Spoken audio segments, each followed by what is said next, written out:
রাজ্যের মুখ্যমন্ত্রী মমতা ব্যানার্জির নির্দেশে হুগলি জেলার আরামবাগ, গোঘাট, তারকেশ্বর, শ্রীরামপুর এর আরজিকরের ঘটনার প্রতিবাদী মিছিল কর্মসূচি অনুষ্ঠিত হলো তৃণমূল কংগ্রেসের পক্ষ থেকে। এদিনের এই প্রত্যেকটি মিছিলে উপস্থিত ছিলেন তৃণমূলের সাংসদ ও বিশিষ্ট নেতাকর্মীরা।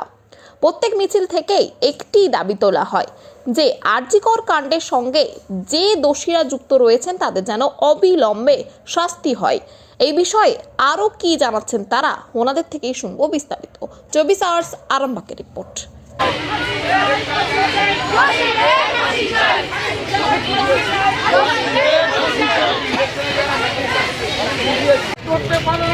জবাব চাই, জবাব দাও। 22 দিন হয়ে গেল আত্মশীদের ধরতে পারলে না কেন সিবিআই, তুমি জবাব দাও। 22 দিন হয়ে গেল আত্মশীদের ধরতে পারলে না কেন সিবিআই, তুমি জবাব দাও। বন্দে মাতরম, তৃণমূল করে এই বাংলা মায়ের অগ্নিকন্যা মমতা ব্যানার্জির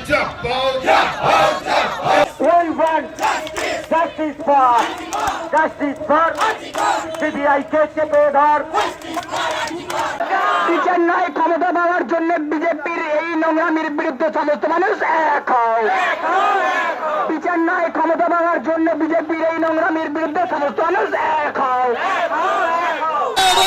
অভিষেক ব্যানার্জি, অভিষেক ব্যানার্জি, আরজিকর কাণ্ডে ধর্ষকদের ফাঁসি চাই, আরজিকর কাণ্ডে ধর্ষকরা বিচার চাই, সিবিআই তাড়াতাড়ি বিচার করো, আমরা সবাই বিচার চাই। রাস্তায় কেন কেনর প্রশ্ন তো উঠে যাবে যে সিবিআই ঘুমাচ্ছে, জাস্টিসের নামে ঘুমাচ্ছে। কেন্দ্রীয় সরকার হাতে তুলে দিয়েছে জাস্টিসের জন্য, আরজিকরের জাস্টিসের জন্য। তারা আজকে ঘুমাচ্ছে, ঘুম ভাঙানোর জন্য মা বোনেরা নেমেছে পথে যে তাড়াতাড়ি ভাই ঘুম থেকে জেগে ওঠো, আর শীত ঘুম দিলে হবে না, অবিলম্বে যে বা যারা যুক্ত তাদেরকে শনাক্ত করো, তাদের ফাঁসি দিতে হবে।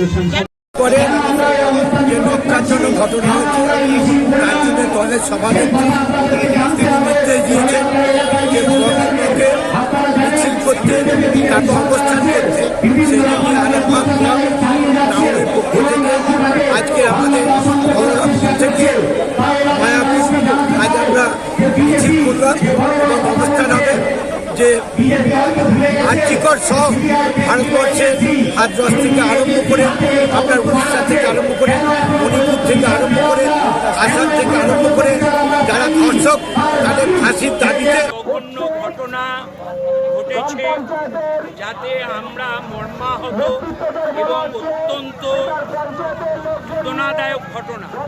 আমাদের পশ্চিমবাংলার মুখ্যমন্ত্রী তিনি প্রথম দিন থেকেই বলছেন যে অপরাধী এক বা একাধিক যারাই হোক তাদের চরম শাস্তি দিতে হবে। তিনি নিজে ফাঁসির দাবি করেছেন। তিনি পুলিশ কমিশনারকে 7 দিন সময় দিয়েছিলেন, কিন্তু তার আগেই হাইকোর্ট সিবিআইকে দায়িত্ব দেয়, কিন্তু দীর্ঘদিন সিবিআই তদন্ত করছে, এখনো কোনো কিনারা করতে পারেনি। তাই আজকে আমরা দ্রুত তদন্ত শেষ করার জন্যে এবং কেন্দ্রীয় সরকার আইন নিয়ে আসুক, সকল ধর্ষক বিচারের শেষে তাদের ফাঁসি দেওয়া হোক। সেটার জন্যই তো রাস্তায় আমরা দাঁড়িয়েছি, রাস্তায় নেমেছি। 22 দিন হয়ে গেল, সিবিআইয়ের কাছে প্রায় 18 দিন এসছে।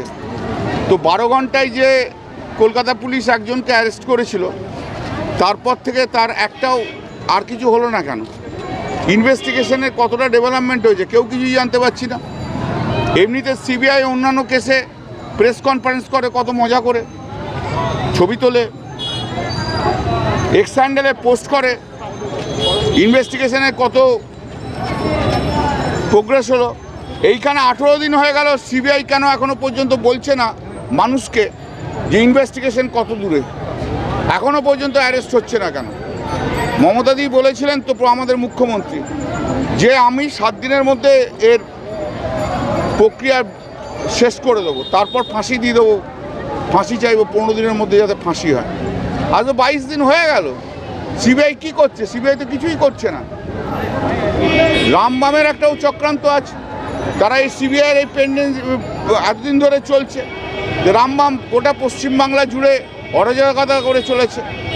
আজকে আমাদের যেটা সর্বভারতীয় তৃণমূল কংগ্রেসের যিনি আমাদের